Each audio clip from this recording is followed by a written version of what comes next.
Now transcribe Theatre Royal.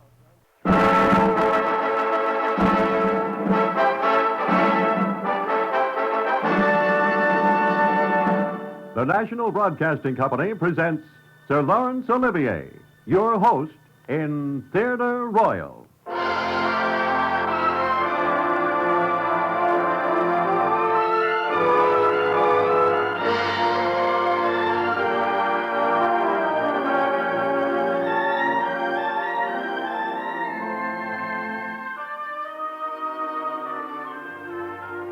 This is Laurence Olivier. In a few weeks' time, when the new stage play in which I'm appearing with my wife comes to London's West End, I shall have the pleasure of appearing each week in a different play on this program. But until then, I'm very happy to have the opportunity of introducing as my guests some of my own friends from the theater. Today's guest is an exceptionally good companion of mine, and we have had many very happy associations together on the stage. You may perhaps recall our visit to the United States some years ago with the Old Vic Theatre Company. I'm speaking, of course, of Ralph Richardson. Ralph has chosen for you a dramatization of a story by Joseph Conrad. It is, in my opinion, one of the best he ever wrote, and I think you will enjoy it. It has perhaps the simplest title of any story I know. Here, then, is Ralph Richardson in Joseph Conrad's story of the First World War, The Tale. Outside the large single window, the late evening light was dying out slowly.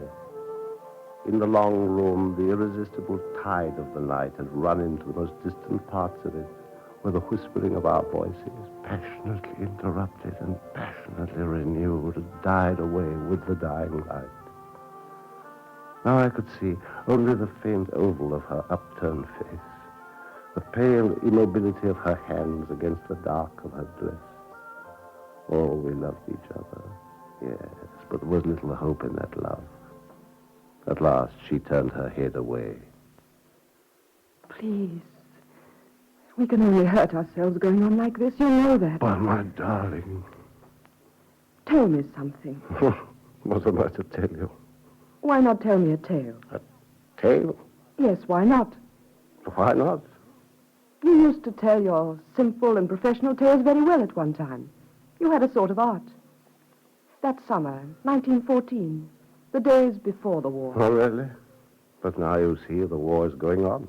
It could be a tale not of this world. Well, you want a tale of the other, the better world? You must call back someone who's already gone there. No, I don't mean that. I mean some other world in the universe, not in heaven. Oh, I'm relieved. But you forget that I've only 5 days leave. Yes. And I've also taken 5 days leave from my duties. I like that word. What word? Duty. It is horrible sometimes. That's because you think it's narrow. But it isn't. It contains infinities. And so... What is this jargon? An infinity of absolution, for instance. But as to this other world, who's going to look for it? And the tale that's in it? You. Huh? As you will. In that world, then, there was once upon a time a naval commanding officer and a Scandinavian. It was a world of seas and continents and islands. Like the earth? Yes. A war was going on in that world, and many young men in it, mostly in wardrooms and messes, used to say to each other, it's a bad war, but it's better than no war at all. That sounds flippant, doesn't it? Yes. Let's get back to our commanding officer, who, of course, commanded a ship, a warship. But he used to be sent out with her along certain coasts to see what he could see, just that. Sometimes he had some preliminary information to help him, and sometimes he hadn't. It was in the early days of the war. The ship was sailing in northern waters, steaming along her beat in sight of a rocky, dangerous coast that stood out intensely black, like an Indian ink drawing on gray paper.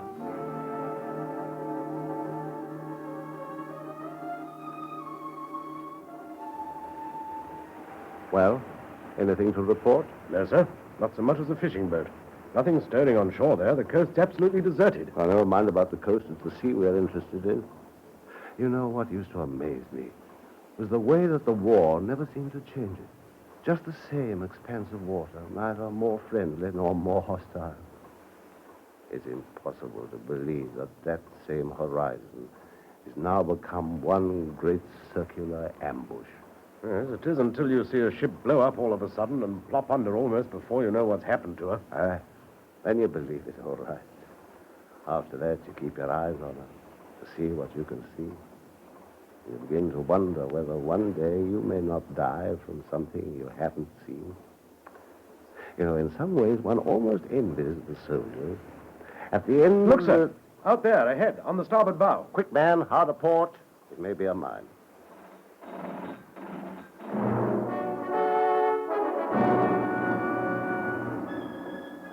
Ahead of the ship, something was floating and rolling lazily on the sea. Something, but what? The ship's course was altered to pass the object close.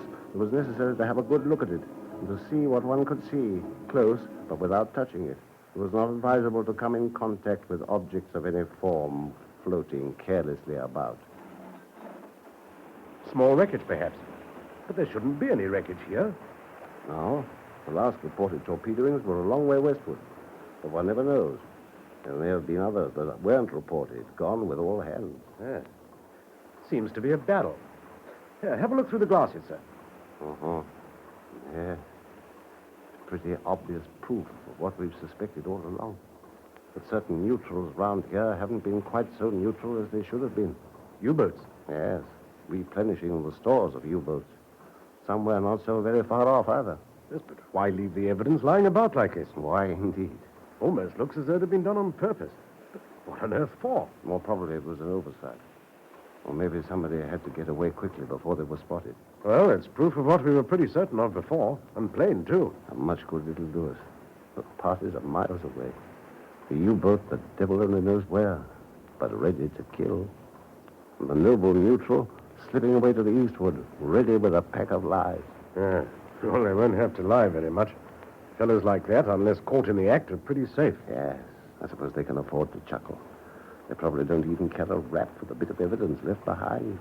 It's a game where practice makes you bold, and successful, too. Yeah, well, perhaps this will be once too often. May not have been all that long ago. It doesn't have to have been by the look of things. Not in this kind of weather. You see, the fog's coming up again. A solid white wall of it. Well, here we go again.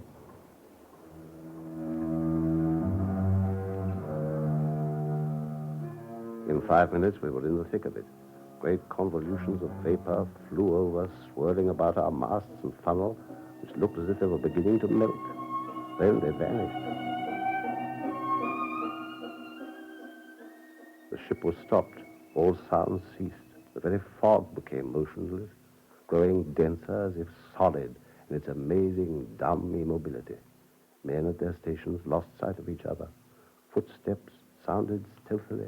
Rare voices, impersonal and remote, died away without resonance.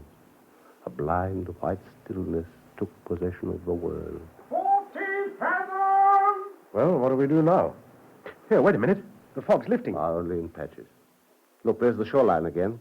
Ah, that's a bit better. 38 fathoms! Right. Now I know where I am again. We're going inshore. Yes, but... It's all right. I know this stretch of coast like the back of my hand. That peak there's the southern shore of a fjord. We're going to ease round into it and sit tight till the weather mends. There's plenty of sea room and we can drop anchor. Keep the leadsman stinging out.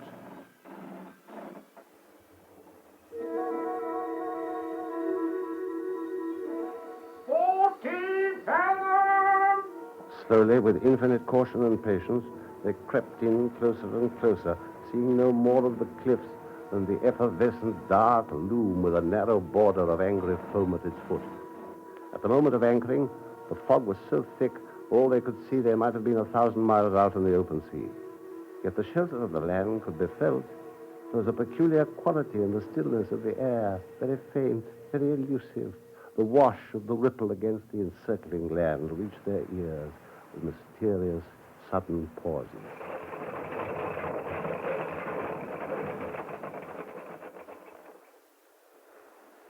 Well, that's that. There's about half a mile between us and the other side of the fjord. We can stay here till the fog lifts, We get a chance to see what we're doing again. Well, it seems to be lifting already, sir. Back there, towards the open sea. By Jove, it does. Quite a bright patch. Here, wait a minute. What's that? Give me the glasses. I could almost swear. Well, you'd be right then. There's another ship out there, lying at anchor. Yes, but hang it. It's a wonder we didn't run slap into her when we came in. Yes, it certainly is. But why didn't she make herself known, rung her bell? She must have heard us coming in. We came in pretty quietly, admittedly, but they must have heard our leadsman at least. We couldn't have passed her more than 50 yards off. Quite. What you might call a close shave. And we never heard a sound from her. Fellows on board must have been holding their breaths. I rather think that's what they were doing. Ah. Had we better take a look at them, sir? I think we better had. At first, I supposed she was just a coaster standing to. I'm not so sure the more I think about it. In fact, I'm not at all sure. Lower a boat and send a boarding party across to her. I want to know a little more about that ship. Aye, aye, sir.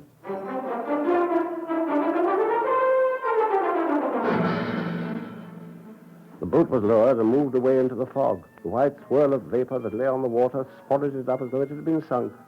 Only the shadowy outline of the mystery ship remained afloat above the drifting whiteness. For a quarter of an hour, there was utter silence, and then the boarding party returned, appearing suddenly alongside. The officer in charge came up to make his report. Well, what is she, a coaster? No, sir, a stranger, a neutral. No, really? Well, tell us a little bit more about her, then. What's she doing here, anyway? Well, they said they've had engine trouble, so they stood in here to keep out of the weather. Did they? Well, how did they get in here if they had engine trouble? I asked them that, sir. They said they were drifting about in the fog for 3 days. Then the wind got up, and they simply ran before it when they saw where it was taking them. Well, I suppose that's just possible. The wind's in the right quarter, such as it is. There's hardly enough of it, I'd have thought. Oh, no, sir, this was 4 days ago. Apparently there was quite a stiffish breeze blew up. They were even afraid of a gale. Ah, well, that checks, too. If they're talking about last Friday. Quite a plausible story, isn't it? What about the ship's papers? Our papers in perfect order, sir. I checked them carefully. She sailed from Gothenburg last Monday, 8 days ago, with a cargo for Newcastle. General merchandise, all checking with the manifest. From what I could see of her, sir, she's quite in the clear. She is, eh? Well, the master said he didn't know where they were, said they'd been drifting about so long in the fog, he didn't have any good idea of his position. He asked me for a bearing, but I didn't give him one till I'd checked with you, sir. Good. Just one thing. What about her engines now? Are they still disabled? No, sir, she has steam on them. Oh, she has. Number one, you know, I think you were right after all. They were holding their breath as we passed them. They certainly were.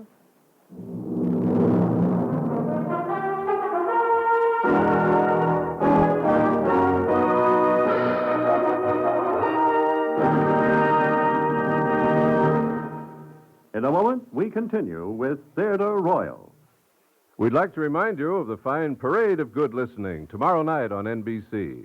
Jerome Kern's musical drama Sonny takes the spotlight on The Railroad Hour, starring Gordon MacRae and lovely Lucille Norman. Then Howard Barlow and the Firestone Symphony Orchestra, joined with Metropolitan basso Cesare Siepi, the guest artist on The Voice of Firestone. Later, George London returns to the Telephone Hour, with Donald Voorhees conducting the Bell Telephone Orchestra. Top off your Monday evening of musical entertainment when Paul Laval conducts his city service Band of America in a double salute to the Safety Congress and National Bible Week.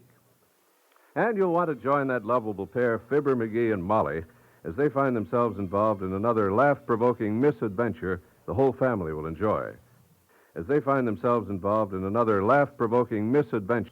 followed by an amusing storytelling session as jokester Senator Ed Ford and his quick-witted partners, Peter Donald, Harry Hirschfield, and former Governor Harold Hoffman, get together to outdo one another on Can You Top This? Later Monday, enjoy a swashbuckling drama when MacDonald Carey stars in another thrilling episode of Jason and the Golden Fleece. And remember, tomorrow NBC joins the state of Ohio in a salute to popular funster Bob Hope, heard each morning with a quarter hour of helpful and hilarious tips to the housewife. For the best in listening entertainment, you'll want to stay tuned to your NBC radio network. And now we return to Theatre Royal.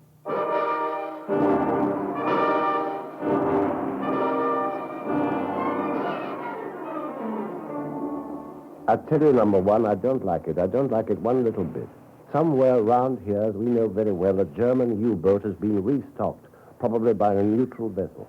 Here in this fjord, we find a neutral vessel hiding away in the fog. But her story was perfectly plausible, sir. Yes, a little bit too plausible to my mind. If she wasn't trying to avoid us, why didn't she make herself known when we came in? She must have heard us. Well, a fog like this does muffle small sounds, sir. And what could their object be, after all? Sneak out unnoticed once we'd passed her by. Oh, then why didn't they, sir? They might have done, you know. Not exactly unnoticed, perhaps. I don't suppose they could have slipped their cable without making some noise. Still, in a minute or two, they'd have been gone before we'd fairly made them out. Yet they didn't. Well, I suppose that's true enough. What did you make of the crew, Johnson? Oh, the usual lot, sir. The engineers, quite typical, I should say. Very full of the way they repaired their engines. The mate a bit surly, perhaps. Not much English. The master, rather an impressive sort of a fellow in his way. Typically Scandinavian. Civil enough, but appeared to have been drinking. Seemed to be recovering from a regular bout of it. Oh, he did, eh?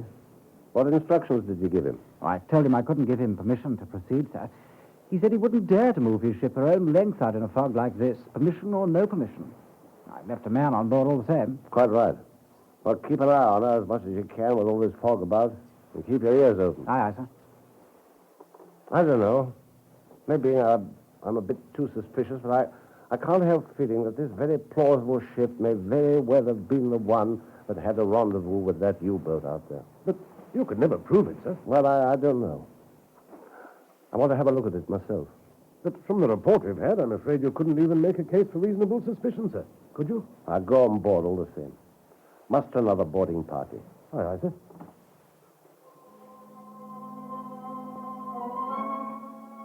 What did I expect to find? Well, I couldn't have told anybody, not even myself.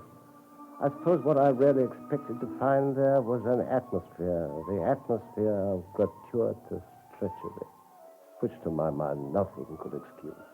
But how could I detect it, sniff it, taste it, receive some mysterious communication which would turn my invincible suspicion into a certitude strong enough to provoke action with all its risks? I went aboard.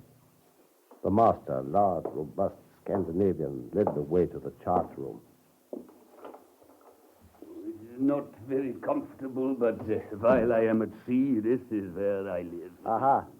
Oh, take a seat, please. What can I do for you? Oh, it's nothing. It's merely a routine check. Your papers appear to be in order. No, of course. If it had not been for trouble with the engines, we would have been in England, in Newcastle. Instead of which... So we are here. Aha. Oh, what I mean is, I don't know where we are. Oh, and it all for 3 days we drift in the fog with our engines broken down. I tell you, we might be anywhere. So the fog's been after you for a week. Yes, that's no exaggeration. 8 days. We leave Göteborg last Monday, last week. On Tuesday, I am somewhere south of here, and my engines break down. We drift in the fog, I don't know where, and then the wind gets up, and we put in here. Since then, there has been nothing but fog again. Aha. So you've been anchored here all that time? Yeah, that's right, 4 days. Oh, isn't it enough to drive a man out of his mind? Well, and it's like this. This ship is my own. Your officer has seen the papers. She isn't much, as you can see for yourself, just an old cargo boat, just a bare living for my family. Those are their pictures up there. Yes, you'll be making a fortune for your family with this old ship before you finish. Please. I mean, out of the war. Ah, yes. Out of the war. Well, what of that? You wouldn't be angry about it, would you? Oh, you are too much of a gentleman. We didn't bring this war on you. No, I suppose you didn't. Oh, and suppose we sat down and cried. What good would that be? Oh, let those cry who made all the trouble. Oh, time is money, you say in English. Well, this time is money. Oh, yes, it is money, all right. Well, I'm glad you're satisfied. Well, I suppose you've made it perfectly clear that the war's not your fault and why you're here. Your logbook confirms that very minutely. Of course, a logbook may be cooked. Please. I say a logbook may be cooked, faked, used as an alibi. Nothing easier. Oh. But You can't suspect me of anything. My cargo is made out for an English port, in Newcastle. True. Well, then how can you suspect me? And what is it you suspect me of doing? Well, I haven't said that I do suspect you. What makes you think I might? But what you said about the logbook. Well, I find you lying here with steam up, hiding in the fog. But my engines have been repaired, so at last I can get steam up again. Why didn't you make yourself known when you heard us coming into the fjord? Well, I hear nothing. I do not know you were there until your boat come along. But you must have heard our leadsman. Please. You must have heard the shout of our leadsman, taking the depth as we came by. I was in this chat room. I hear nothing at all. I wondered what he'd do if I accused him to his face of being what I suspected he was. Supposing I did that and watched his face, would he betray himself in some way? Oh, it was perfectly plain the fellow had been drinking. Oh, yes, he'd been drinking. We'd have had a lie ready all the same. I turned away in disgust and went up on the deck, where I had the crew mustered formally for an inspection. You the chief engineer? Yeah. What's been the trouble with your engines? Please? Your engines broke down, didn't they? Oh, yeah. The main... how you say? The main feed became loose. And the steam was not right in the cylinder. Also, the condenser chamber was wrong. When was this? A week ago. Last Tuesday. Uh-huh. You the mate? Yeah. Let me see your papers. Oh, here. Where did you join the ship? You're the boy? When? 3 months ago. This is your first trip to Hull? We are not bound for Hull. We are bound for Newcastle. I could discover no flaw in the logbook story. So at last I dismissed them. My impression of them was that they were a well-picked lot. They'd probably been promised a fistful of money each if the trip paid off. All slightly anxious, but not frightened. Not a single one of them likely to give the show away. At last I returned to the chart room. The master still lingered there. He appeared to have been drinking while I was away on deck.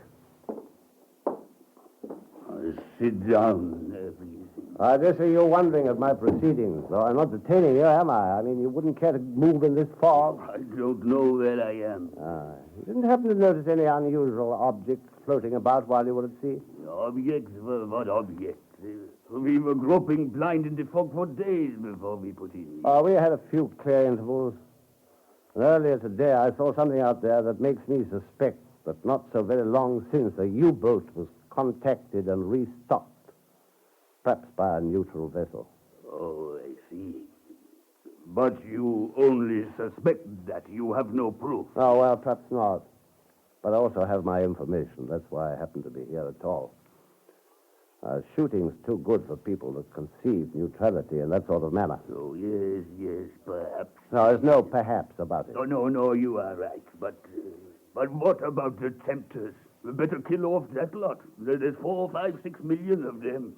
Oh, but I had better hold my tongue. You have some suspicions. No, I've no suspicions. Oh, well, let us put it like this. We know that you English are gentlemen, but, let us speak the truth. Why should we love you so very much? You haven't done anything to be loved. We don't love the Germans either, of course, but they haven't done anything for that either.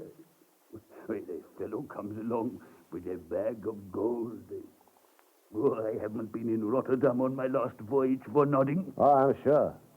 You'll be able to tell our people something interesting when you get to Newcastle. Oh, I might. But you keep some people in your pay at Rotterdam, so let them report. I am neutral, aren't I? So you say. Well, listen. Have you ever seen a poor man on one side and a bag of gold on the other? Oh, of course, I couldn't be tempted. I haven't enough for it. Oh, I tell you, it is nothing to me. I just talk openly for once. Yes, I'm listening to you. Well, now that I know you have no suspicions, I talk. You don't know what a poor man is. I do. I'm poor myself. This old ship isn't much, and she's mortgaged, too. Bare living no more. Oh, of course, I wouldn't have the nerve, but a man who has the nerve. See, the stuff he takes aboard looks like other cargo packages, barrels, tins, copper tubes, whatnot. He doesn't see it work. It isn't real to him, but he sees the gold. That's real. Oh, of course, nothing would induce me. I suffer from an internal disease. I would go crazy with anxiety or take to drink or something. No, the risk is too great. It would be ruin. It will be death. Well, it is nothing to me. I am not one of those. No, of course not. Well, I'm going to clear you fellows off this coast at once, all of you. Now, begin with you. You must leave in half an hour. What, leave in this fog? Yes, you'll have to go in this fog. But I don't know where I am. I tell you, 3 days I drifted, lost in the fog. Uh-huh. So you don't know how to get out, don't you? Well, I'm giving you your course. You steer south by east, half east, for about 4 miles, then you'll be clear to hold to the westward for your port. The weather will clear up before very long. But please, in weather like this, I tell you, I haven't the nerve to do it. I'm ordering you to do it, unless you want me No, to. I tell you, I have had enough of this board. Yeah. You'll leave within the next half hour. You've steam, and I've given you your course. But please, I do not know where I am. I've given you your course. Very well, sir. I have no choice.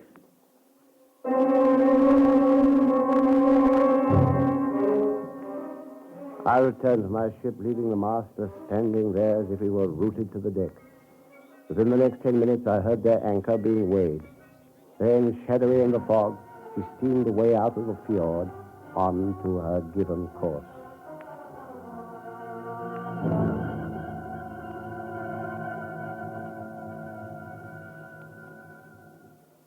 Well, my dear, that's the end of the tale.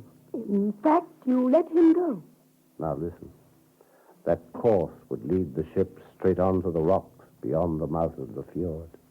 He steamed out, he ran into them, and went down.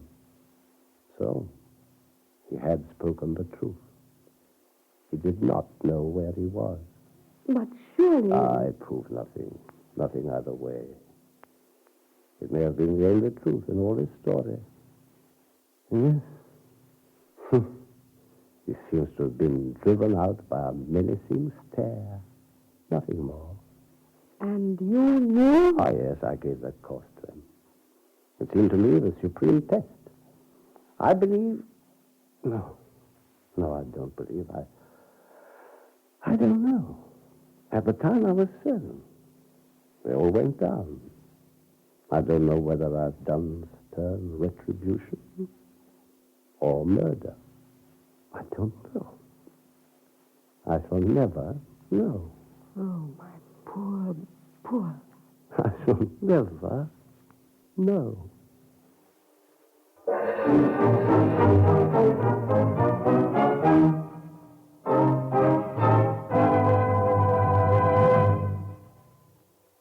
This is Laurence Olivier again. I would like to extend my thanks to Ralph Richardson for that fine performance in Joseph Conrad's story, The Tale. Our thanks, as usual, should also go to the excellent supporting cast. I shall have with me as my guest on next week's program another good friend of the theater, John Gielgud. Until then, when I look forward to your company, au revoir, and thank you.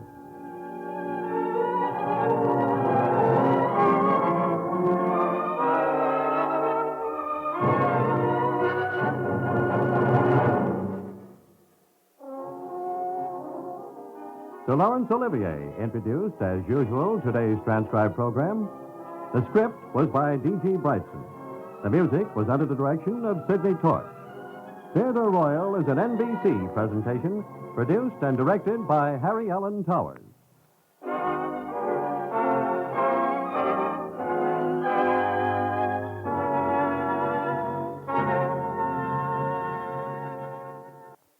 Hear Last Man Out, next on the NBC Radio Network.